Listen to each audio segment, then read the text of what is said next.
Hello youth सेवकहरू। आज हामी युथ मिनिस्ट्रीमा प्रतिभा र चरित्रको बारेमा कुराकानी गर्छौँ। प्रतिभा असल चिज हो, किनकि प्रतिभाले जवानहरूलाई आकर्षण गर्ने काम गर्दछ। धेरै जवानहरूलाई आकर्षण गर्छ। यो अति असल हो, मलाई साह्रै मनपर्छ। तर एट द सेम टाइम चरित्र अति इम्पोर्टेन्ट, अति महत्त्वपूर्ण। यसलाई म कसरी महत्त्वपूर्ण भनौँ, अति महत्त्वपूर्ण छ। किनकि चरित्रले मात्रै ती जवानहरूलाई स्थिर राख्न सक्छ र कायम राख्न सक्छ। बाइबलमा पनि जब हामी हेर्छौँ, परमेश्वरले विश्वासयोग्य मानिसहरूलाई आदर गर्नुभएको छ। विश्वासयोग्य भएकै कारण पुरानो नियममा हेऱ्यौँ भने उनीहरूको राज्य स्थिर रहेको छ।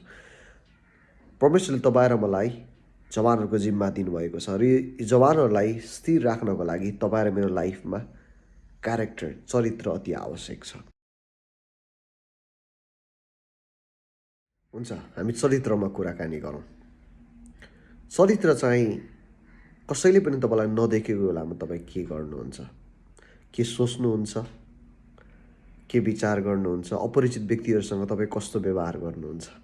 किनकि चिनेको व्यक्तिहरूको अगाडि त मानिसहरूले एकछिनको लागि राम्रो व्यवहार पनि गर्न सक्छन्, तर तपाईँलाई कसैले पनि नदेखेको बेलामा तपाईँ के सोच्नुहुन्छ, अपरिचित व्यक्तिसँग तपाईँ कसरी बोल्नुहुन्छ, कोठामा बस्दा तपाईँ के सोच्नुहुन्छ, यो सबै कुराहरूले चरित्रमा माने राख्दछ।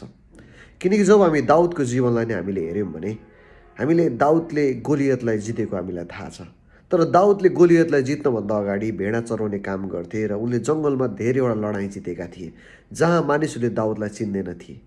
यस कारणले गर्दाखेरि मानिसहरूले तपाईँ र मलाई नचिन्दै, त्यो पोजिसन नपाउँदै तपाईँ र मेरो चरित्र कस्तो छ यो आवश्यक छ। त्यसकारण युथ मिनिस्टर्सहरू म इन्करेज गर्न चाहन्छु, तपाईँ र मैले हाम्रो चरित्रमा काम गर्न आवश्यक छ। यदि तपाईँ र मैले आफैलाई परमेश्वरमा डोर्याउन सक्छौँ भने हामीले मानिसहरूलाई पनि परमेश्वरमा डोर्याउन सक्छौँ।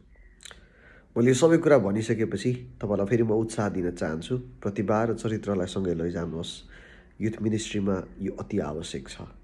चरित्रलाई वृद्धि गर्नको लागि परमेश्वरसँग सहायता लिनुहोस्, किनकि परमेश्वर हामीलाई सहायता दिन हरदम तयार हुनुहुन्छ। उहाँको आत्मा हामीसँग छ अनि उहाँले हाम्रो चरित्र उहाँले निर्माण गर्नुहुन्छ।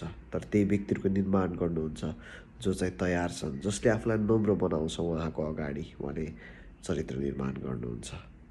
परमेश्वरले तपाईँको युथ मिनिस्ट्रीमा आशिष दिउन्। मे the lord bless you. Thank you.